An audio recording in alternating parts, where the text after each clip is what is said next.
G'day guys, welcome to round 7 edition of 3SSR Footy Hit. I'm John Donohoe here with Peter Seros. We've had a few issues with posting the videos in the last few weeks, Pete. The computers at the uni here weren't kind to us. But look, we're back now for another week and we'll go through round 7 and the upcoming round 8 with the buys. I'm not sure about the buys, I'll get your opinion on them shortly, Pete. But round 7, it kicked off on Friday night and there was a lot of hype around this Carlton-Collingwood game and it didn't live up to it. Carlton were woeful, it's fair to say. They kicked 8 goals in the last quarter, but they were junk time. And Collingwood, pretty good at the moment. They're in the top 4 and after round 1 everyone was criticising them, but they're showing a bit now. Their midfield is on fire. They're showing a lot more than Carlton are. Carlton are showing absolutely nothing at the moment, but they've got a few winnable games coming up. But yeah, I can't really see them doing too much this year. Doug Thomas was rather disappointing. I think he was overthinking it. The pressure got to him, and he was making mistakes, which you never see him happen. What about young Tommy Langdon for the Pies, the rising star for this round? And look, pick 65 he went out last year. I know this kid. He's an absolute belter, and that is a steal by the Pies. Pick 65. He wasn't expected to play, and there you go. He's played every game this year and a rising star. Well, he's done well. I hope it's not a one-off year sort of thing. How many players have we seen? First year they look incredibly impressive, and they do nothing after that. I hope this is not the case.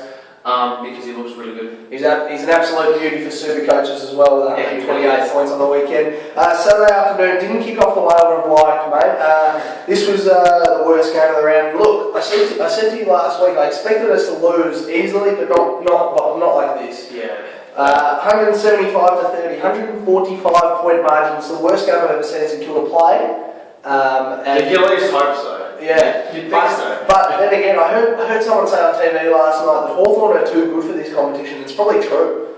Their ball movement, their work around the ground, around the stoppages is too good. But they have lost games. They have. And the only people who can take it up to them really at the moment are Geelong and probably Port Adelaide, I'd say. And yeah, that's true. But that's the thing. They have lost games. So on their off day, they can lose, and that's the thing. They haven't gone absolutely unbeaten. If you remember back in 08, they went the first 11 or 12 games unbeaten. So they're much better than what they were back then. But I'm just saying, absolutely, they're not unbeatable. Let's have a look at the spread of goal kicks here. Gunston kicked 4, Roughhead 4, Sean Makers. Welcome back to Sean Makers. He's played a different role up the ground. He kicked 4 goals as well. Luke Bruce kicked 4, Cyril with 2, Burgoyne with 2, Hub with 2, Puopolo with 2, and St Kilda's best was Billings with 1 goal, 1. So you can see the spread of goal kickers there. The Hawks, they're unstoppable at the moment. And look, there's a bit of an issue with Sam Mitchell. He's going to be out for 8 weeks with a hamstring, and Brian Lake's going to be out for an extended period of time as well with the old man's injury, the calf. So that's not good, but look, they're motoring along quite nicely, and they take on Port in a few weeks, which will be an absolute belter as well. Interesting match. Speaking of Port Adelaide, they did it quite easily against GWS. GWS fought for a bit, but look, Port were too good against the Giants in front of 6,000 people only in Canberra, which was disappointing. So look, Powell got out of the blocks really well, 5 goals to 3 in the first quarter. Well, what do you expect? I mean, it was in Canberra. It wasn't really either of their home grounds, if you know what I mean. So most of their fans would be either in Adelaide or in Sydney, and then they've had a home game in Canberra. It just makes no sense.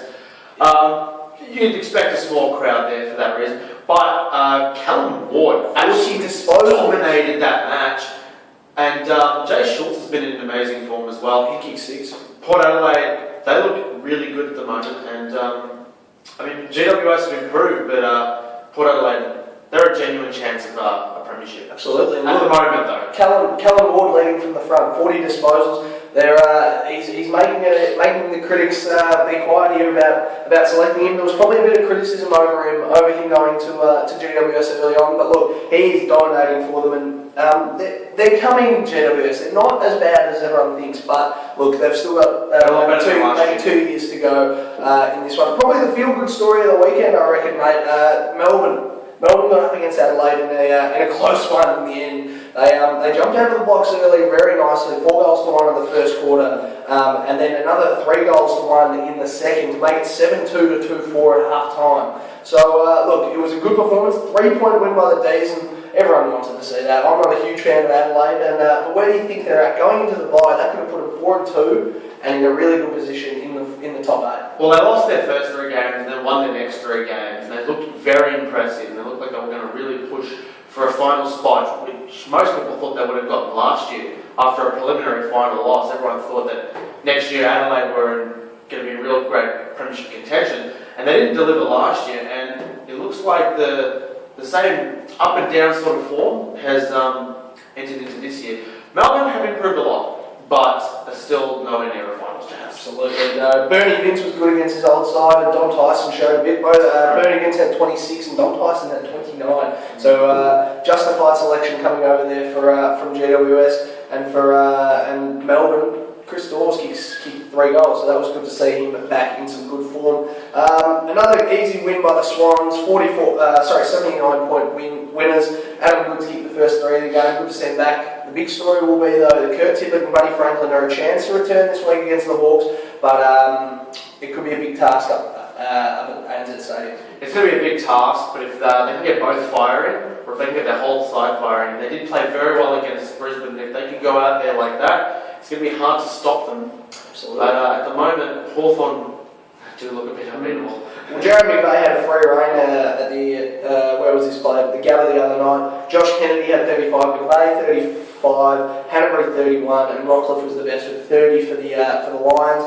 He's been an amazing form. Easily should win best and fairest, and he is a genuine chance for All Australian as well at the moment. So absolutely great for the Lions. Look, we've seen the Lions perform pretty well the last few weeks. It wasn't their best performance, but look, it's a long season, and I'm sure they'll get a few more wins under their belt. The Doggies were a bit disappointing against the Bombers. They led the majority of the match and couldn't finish it off. Bombers winning by 8 points, but Joe Watson was electric in this one again. I'm not impressed by the Bombers' form, to be perfectly honest with you. They started off incredibly, and they've really dropped off. Which is kind of interesting considering in recent years Essendon seemed to dominate the first half of the season and then do absolutely nothing in the second half of the season, while at the moment they're just sort of coasting. It looks like they're coasting. It looks like some games they win, but they don't win it comfortably, and then there's other games where they're just not in it. St Kilda was a good example of that. Absolutely. And I tend to agree with you, because before the St Kilda game they were playing quite well, and they were gelling. They lost the Hawthorn by 3 points. And then after the St Kilda game, since the St Kilda game, it's just all fallen apart for them. They haven't been playing as well as they would have liked. They've lost a couple of players, obviously, but look, they're not as convincing as I thought they would be. I thought they'd challenge Collingwood a bit more on Anzac Day. They got away early, and then Collingwood fought back. But look, they got away with one here, and I think the Doggies will be rowing a missed chance here. Sean Higgins, it was good to see him back in some good form with 36 disposals. Dalhouse kicked 2 and got 32 as well. So some good signs for them. Dustin Fletcher had 25. He's 39 years old. He had 25 disposals. He's been playing AFL football for as long as I've been alive. Absolutely. Well, give or take a few months, obviously, but it's 1993.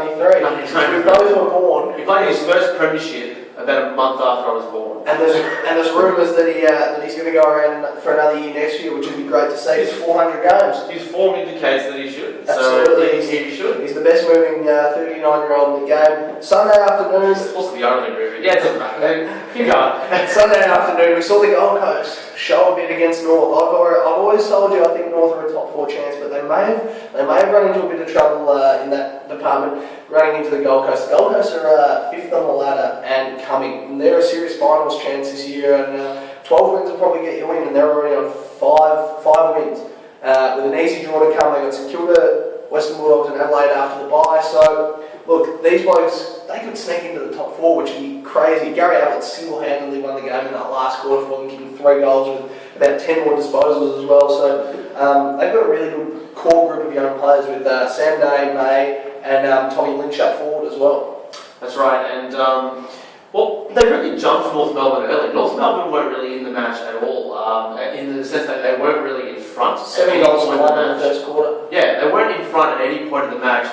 Gold Coast hit them hard early on. They tried to fight back, but Gold Coast just kept on pushing. And it's a great performance. And if you jump any team like that, and you manage to maintain that intensity for the 4 quarters, you're going to be hard to beat. If Gold Coast can continue doing that, they're going to be a very, very good side this year. It's going to be a little scary. Absolutely. Well, North got within 3 points, but the Gold Coast were too good to push it out. Bit of a sad note was Tom Nichols going down with a PCL. He's an up-and-coming ruckman, an emerging player in the competition, and he might be out for the rest of the year. which is a bit unfortunate because he was coming along so nicely. But the Gold Coast, look, they're moving along really nicely, mate. Yeah, they really are. And do we want to talk about the next game? I rather not.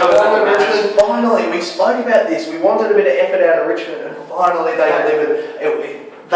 It was late in the game, yes, but they delivered. They played some risky footy. They went through the corridor. They ran. They carried, and they did everything that the fans wanted to see them do. Dahlia came back, and now he's out again. He's out again, but he was back to his best. He was, wasn't he? He was back to his best. Alex Rance played incredibly. I said that we'd be missing those two, and they Ty Vickery played a very good game. Very good game. The whole team just played like they should have from the start. They played like they did last year, and they're looking fantastic again. Though they did go down by 5 points. Obviously, few things could have went our way. For instance, that miss that Aaron Edwards had in the first quarter. If that went our way, the fact that in the second quarter we let a goal slip, 12 seconds left of the game. We've kicked the goal. It took them 12 seconds for them to. In the last 12 seconds of the match, in the quarter, they kicked another goal. If we managed to maintain that for 12 seconds, we would have won by a point. Yeah. So it's an interesting one. Look, you've got to look at the positives, and it was a great game by the Tigers. The Cats got away from you early, and you've got to give your boys credit. They fought back really well, and this Sam Lloyd bloke looks an absolute player. 12 disposals, 3 goals when it mattered, and Jackie Rewalt kicked 2 as well with Ty Vickery. Good to see Ty Vickery back in form. But look, it's interesting to see the Tigers are in no man's land without Deledio and Rance, and those two come back in, and they make such a difference. It's good to see that 2 blokes can make such a difference in the side. But they are 2 very important players. Deledio played roughly, I think, 180 games on the trot, 150. It was ridiculous how many games he played. The last time he missed a game, I'm pretty sure, was 2007. Yeah. It was 2007. Yeah. He missed a game in 2007. He hadn't missed one until the 4 games he missed this year. So he's obviously been an incredibly important player in the time that he's been at Richmond. Yeah. And we've missed him now, obviously. Well, unfortunately, he's going to be out again with a 1-week ban for our strikers. But it's against Melbourne, though. Which is a bit annoying, but yeah. Should be able to beat Melbourne. Well, they're in hot form at the moment anyway. But look, the final game of round 7 was the derby over in Perth, and I told you during the week I was tipping West Coast. I thought West Coast might be too good here, and they looked good early, but Freo obviously too good, running away 19-point winners. What do you make of this one? I tipped the Dodgers, so I'm happy that they came out on top. I do like Fremantle. I really like Fremantle. Not performing as we would have thought though this year. Well, I tipped them for premiers. Absolutely. I tipped them for premiers. So I don't even think they're a chance at the moment. There are so many teams playing such better football. I think Gold Coast have a better chance than Fremantle do. And I don't think I would have ever said that at the start of the year before the season started. So it's interesting how much Fremantle have dropped off. Absolutely. Good to see the emergence of Lockie Neal with 32 disposals and winning the Ross Glendenning medal there. So we'll move on to round 8. It's bye rounds, mate. And I want your thoughts. What do you think of the byes? Should they happen? It's a good idea. Momentum can shift sometimes, but you do need a rest. Do they need 3 though? 3 bye rounds? There's 6 games only this week with 6 teams having a rest. And I don't like these bye rounds. Maybe give them one bye round. Give them the split round during the year. Give each team a week off, and that's it. That's the only bye round you need. You don't need 3 bye rounds. It just ruins it for the fans. There's 1 game in Melbourne this week, and that's the 1 game at the MCG this week. 2 in Melbourne for the whole weekend. So look, it's not great for the fans, but that's the way the AFL wants to play it. So look, Friday. That's interesting. I don't like it. No, I don't think anyone likes it either. And look, maybe the new CEO will go over that in coming years. Friday night, big clash. Sydney and Hawthorn at ANZ Stadium. Could it be the return of Buddy Franklin against his old side? Who knows? All signs lead to we won't play with his knee still a bit gingered, but it'd be great to see him out there. It'd be pretty cool, to be perfectly honest. I'm going to watch the match only because I'd love to see Franklin kick 5 or 6 against the old team. I think that'd be awesome. But at the same time, he sort of ditched Hawthorn, if you think. So I'd also like to see Hawthorn kicking goals. Yeah. Either way, it'd be a pretty cool encounter, so I hope that he makes it back. You see, Kurt Tippett. Yeah. I don't think Kurt Tippett and Franklin have played together this year. Don't think so, no. So that's going to be interesting. It'll be interesting to see, because at the start of the year, all the talk was how is it going to work with Franklin and Tippett and a couple others, Sam Reid and stuff like that. So it'll be interesting to see if they both do come in, how the squads are going to structure up.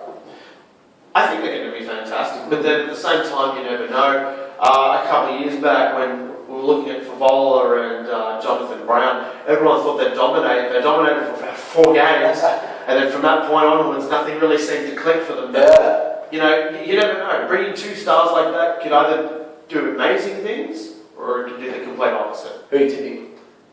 Well. Going by what I saw from Hawthorn last week, and the fact that Sydney aren't in great form, they're moving along, but they're not in great form. I think the Hawks are going to win this, but it's going to be a close one, and it's up at everyone's least favourite venue, ANZ Stadium. I think the Hawks will win by about 15 points, so a tight one there, but against the old mate, 15 points. Port are playing Freo. This will be a good test for Port Adelaide. They've come off a few dodgy games, it's fair to say, in scintillating form, but I think they're going to get the job done against Freo over at the Fortress in Adelaide. If Port Adelaide can go at it the way they've gone out for the last few weeks, especially with the way they did against Geelong, they should win this comfortably. Absolutely, and it'll be interesting to see who goes to Fife and in that one as well, and if they can repel Sandilands. So it'll be interesting to see. Brisbane are taking on Essendon. This could be an easy encounter for Essendon at the Gabba, though. The Brisbane Lions played pretty well up there. Well, Essendon's form hasn't been too great, and Brisbane have been up and down.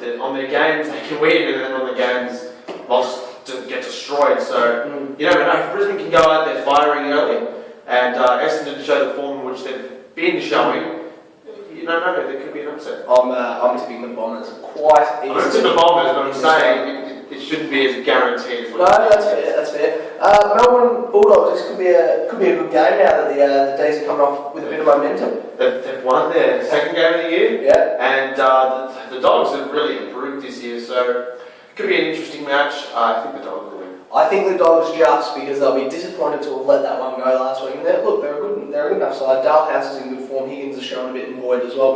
But again, I think this will be a close one as well at the MCG. I think West Coast might get back on the winners list here at Patterson Stadium against the Giants. You know, the Giants probably need a rest at this time of year. I think Jeremy Cameron's a little bit injured. And Giant Patton as well will probably need a rest. I think this one they'll win pretty easily, the Eagles. You'd think West Coast would win, but at the same time, you don't really know. Their form, again, has been up. They lost to Carlton. Like, everyone would have tipped that win to be a guaranteed win. I'm going to tip the Giants. Really? Yeah, I'm going to back the Giants. They've been really good this year. Well, we've seen West Coast's last quarters have fade-outs, you know. They haven't been able to kick goals. I think they kicked 1-5 or something in the last quarter of the weekend. That cost them. They would have won the game had they kicked at least three of those. Yeah. So, if the Giants can exploit that, they can win. But the Giants aren't easy beats anymore. No. I mean, yes, teams are beating them, but they're not beating them easily. Sydney, ran over them, but they're not beating them easily. They're beating them, but it's always within under 30 points. So it's not a tough. Yeah. It's not a destruction like it was last year. They're developing quite nicely, the Giants. Yeah. And look, mate, the final game of the round, Monday night, the Mother's Day game. I'm excited for this one, mate, because two teams that need a win, and the Saints. On Monday, the two worst teams for Saints are playing Carlton, but Monday night games, the last. St Kilda have won the last 4 out of 5 on Monday night. And look, we tend to structure up pretty well against Carlton, and I think we're going to get it done as well because I think St Kilda have a little bit of hatred for Carlton. Maybe you guys should be early playing on Mondays. You might win the play. Yeah, maybe. And look, I just think that our young players are a lot better than Carlton's young players. Sure, they got Dylan Buckley and Menzel. They're good players, but blokes like Akers, Billings, Dunstan coming through, Nunes, Curran, Josh Saunders has really impressed me. So, look, I think we've got a really good core group of young players, and Carlton are just struggling a little bit at the moment. They'll fight, they'll be good, and Andrew Walker tends to turn it on against St Kilda always. So if we can shut him down, we can shut Murphy down, the Saints have a really good chance of winning. And I wouldn't be surprised to see Nick Rewalt maybe sits out. He was a bit ginger the other night. But look for maybe Tom Lee or Jason Holmes, the American bloke, to come in for Tom Hickey, who's out for a few weeks now as well. So there could be a raft of changes on both sides. But who are you picking this one? It's quite tough, considering both have been woeful this year. Sorry about that. I know Richmond hasn't been too much better, but that's alright, mate. St Kilda aren't doing that great. I'm going to tip a draw. You're going to tip a draw? I want to back either team. I can't back either team that, you know, I don't know, it's just not a great, I can't see it being... If you had to tip one team, if a draw was out of the equation, who would it be? Judging on, they both got destroyed last round, that's the thing. So there's not much to go off. But there's nothing to go off, I would tip Carlton. Okay, that's fair. Carlton only because the week before that, they showed against West Coast. That's fair. So we've got a few different there this week again, as always. And Adelaide, Collingwood, Geelong, Gold Coast, North Melbourne, and Richmond have to bye. So look, it'll be another good round of footy. That's all from us here today. Round 7 and round 8 wrap of 3SSR Footy TV. I'm John Donohoe here with Peter Serrell. Keep liking the Facebook page and posting anything you want us to do. Cheers.